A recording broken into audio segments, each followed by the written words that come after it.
Hello everybody, my name is Christian Yancey, and I was recently diagnosed with lupus. It's something that runs in my family, but however, I will not let lupus take my life. I will fight for my life because I know that with God all things are possible and that I am a conqueror through Him. Some of the symptoms that I had, the first thing that I noticed about myself was that, well, first off, I am a registered nurse. I'm 30 years old, and I work in a very high stress level job. We have 5 patients to each nurse, and not only am I just a registered nurse, but I am a charge nurse, so therefore I am responsible for everything that happens on the floor. So one day we were in an emergency situation where a patient's blood pressure was deteriorating. And I remember I was hanging a bag of dopamine, but all of a sudden I couldn't pull the bag of dopamine open. And I looked at my hands, and my hands were ice cold and white. And being a nurse, I immediately knew what it was. I was thinking to myself, well, it just must be very, very cold in here, and that's why my hands are like that. However, I began to notice that it started happening more and more frequently. So I kind of put 2 and 2 together and said, well, this is Raynaud's disease. This is Raynaud's phenomenon. Knowing my family history, knowing that on my dad's side, my aunts and my cousins and some of my uncles, they have lupus, I looked it up. I went on the internet and I searched in the Mayo Clinic. And they said that one of the symptoms of lupus was Raynaud's phenomenon. And I said to myself, oh Lord, this can't be me. This can't be happening to me. So I spoke with one of the doctors. It was about 7 months later after the first initial thing that had happened. And one of my breaking points was when we had another emergency situation at work, and my hands were ice cold again, and I had to leave out of the room. And I walked in the restroom and I began to wash my hands with some warm water, and I looked at my hands and they were blue, like I had dipped it in a gallon of blue ink. And that was my breaking point. I remember standing in that bathroom and just crying. And I said, something has to happen. Something has to happen. So I spoke with one of the doctors at the hospital, and he told me, well, that's Raynaud's disease, and it could be linked to, before he said anything, what it could be linked to, I told him that I had a family history of lupus. And he told me that I needed to get tested. I eventually made an appointment at the doctor. However, being a nurse, we're not always the best patients. But I started waking up and my hands were swollen and I couldn't close my hands at all. Sometimes the furthest that I can do was this. Now that scared me. So I called my doctor, went in, saw the physician assistant, and he told me it was Raynaud's disease, Raynaud's phenomenon, and he put me on a medication called Procardia and nifedipine. And they did some blood work. I told him about my family history. About 2 days later, I received a phone call from the doctor's office telling me that my arthritis panel was abnormal. And they wanted me to come in to do some more blood work. I questioned the nurse, but she didn't know too much. So I just said, well, when I go into the lab, I'll take a look at the tickets because I'm very much aware of things. So when I got to the lab, my hands were so swollen. I remember that day my hands were so swollen, and there were times I couldn't wear my wedding ring. I had to take it off because of the swelling and the joint pain. And I went in and did some blood work, and sure enough, it said SLE panel. They were testing me for systemic lupus erythematosus. And it took a while for those lab results to come back. And by that time, my lymph nodes started swelling up in my neck. And I remember working a vigorous shift where so much was going on. My name was called probably 100 times. That night, there was so much that I had to do. And the next day, I got home. I worked the night shift. I got home in the daytime. I went to sleep. And I woke up later in the evening.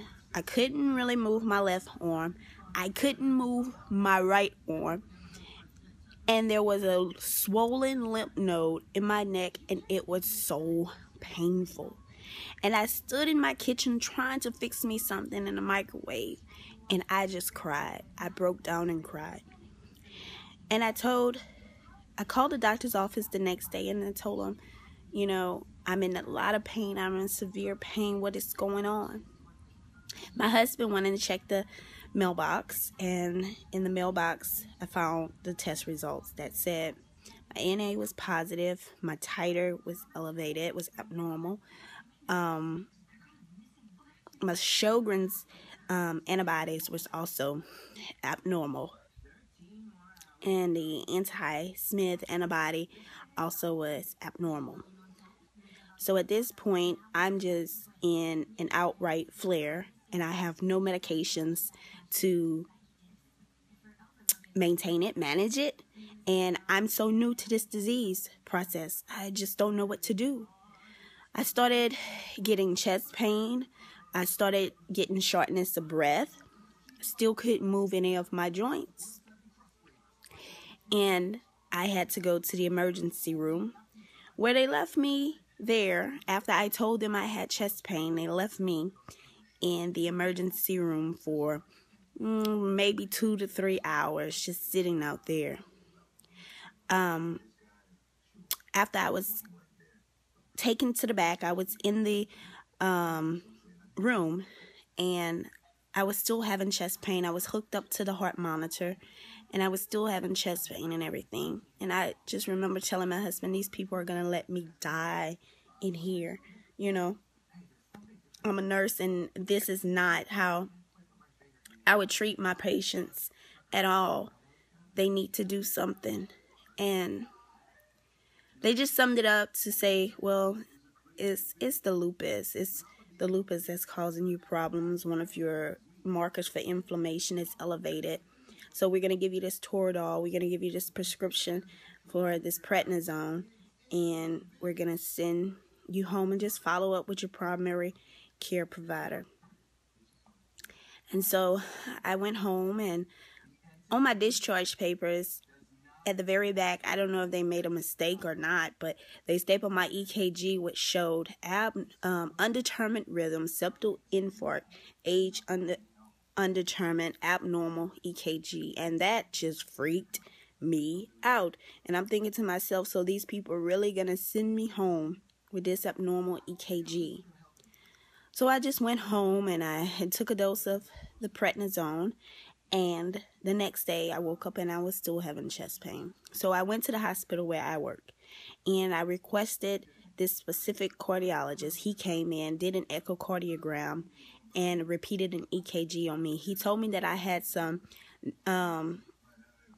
non-specific T-wave changes. However, he told me everything looked well with my heart. He didn't believe that it was my heart.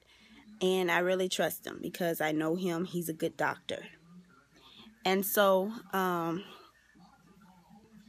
he sent me home, and he said, in the morning, we're going to do a stress test on you. So the next morning I went and I did a walk-in stress test. Yeah, stress test, i.e. the word stress test, walk-in stress test. Stress and lupus does not go together. So yes, next morning I'm walking on this treadmill, heart rate up at 180s.